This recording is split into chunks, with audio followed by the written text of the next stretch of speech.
Kalian percaya gak? Ada mertua yang rela bongkar aib menantunya sendiri, cuma karena permintaannya gak dituruti. Sebuah video berdurasi 3 menit viral. Seorang perempuan muda bicara tanpa menyebut nama, tapi netizen tahu siapa yang dimaksud. Ia bicara dengan tenang tentang mertua yang minta dibelikan mobil. Dan ketika ditolak, aib rumah tangganya diumbar ke tetangga bahkan ke media sosial. Sebelum kita lanjutkan, kalian pernah gak punya masalah serupa dengan mertua?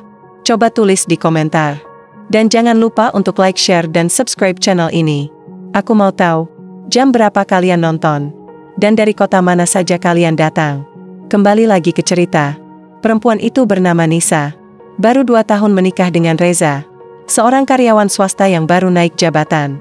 Dan saat keluarganya mulai nyaman, datanglah permintaan dari ibu mertuanya, Bu Jannah, yang ingin hadiah ulang tahun, berupa mobil.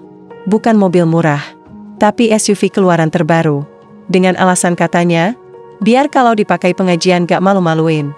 Reza diam, tak sanggap menolak, tapi juga tak sanggup memenuhi.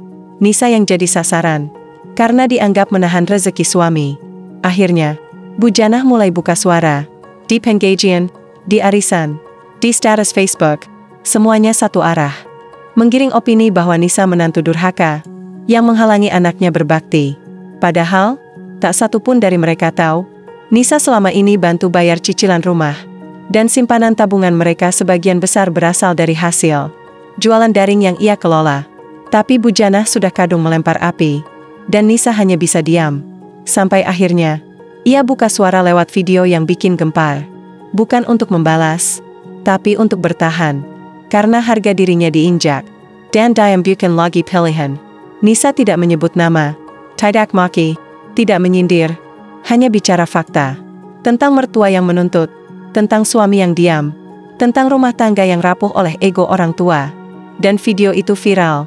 Dalam hitungan jam, jutaan tayangan, ribuan komentar. Dan Bu Jannah pun mulai panik. Dulu ia merasa paling benar. Sekarang lingkungannya berubah. Ibu-ibu pengajian yang biasa duduk di teras rumahnya, mulai tak datang. Grup keluarga mulai sepi jika ia bicara. Dan status-status Facebooknya tak lagi mendapat like. Ia coba klarifikasi bilang semua itu fitnah. Tapi netizen tak lupa, karena rekam jejak digital lebih jujur dari mulut manusia. Reza yang selama ini diam, mulai goyah. Ia sadar diamnya bukan netral, tapi bentuk pengkhianatan terhadap istrinya sendiri. Akhirnya ia temui Nisa. Minta maaf, berjanji berubah. Tapi Nisa hanya menatap, bukan karena benci, tapi karena hatinya sudah tak sanggup berharap. Diam-diam Nisa pergi. Tanpa drama, tanpa teriak. Hanya secari kertas. Terima kasih sudah pernah jadi rumah. Rumah Bu Jannah kembali sunyi. Tanpa tawa, tanpa aroma masakan. Hanya jam dinding yang berdetak dan halaman yang semakin berdebu. Reza tenggelam dalam pekerjaan, menutup luka yang ia biarkan.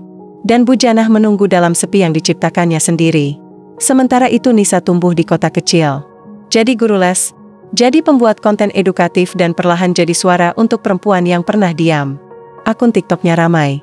Bukan karena drama, tapi karena kejujuran. Dan ribuan perempuan lain merasa, akhirnya ada yang bicara untuk mereka. Dukungan datang dari psikolog, aktivis, bahkan tokoh agama. Semua angkat suara karena kisah Nisa bukan satu-satunya. Dia jadi simbol dari luka yang dipendam banyak istri dan keberaniannya jadi cahaya.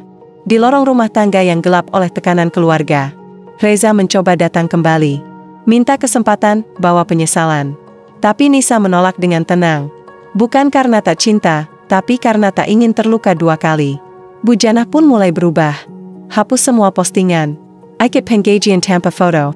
Lebih banyak diam. Lebih banyak merenung. Kadang penyesalan tak datang dengan pelukan, tapi dengan jarak dan doa. Cerita ini fiksi, tapi luka seperti ini nyata. Dan jika kamu adalah salah satu dari mereka yang pernah merasa seperti Nisa, ketahuilah kamu tidak sendiri. Dan kamu berhak hidup damai, tanpa harus mengorbankan dirimu sendiri.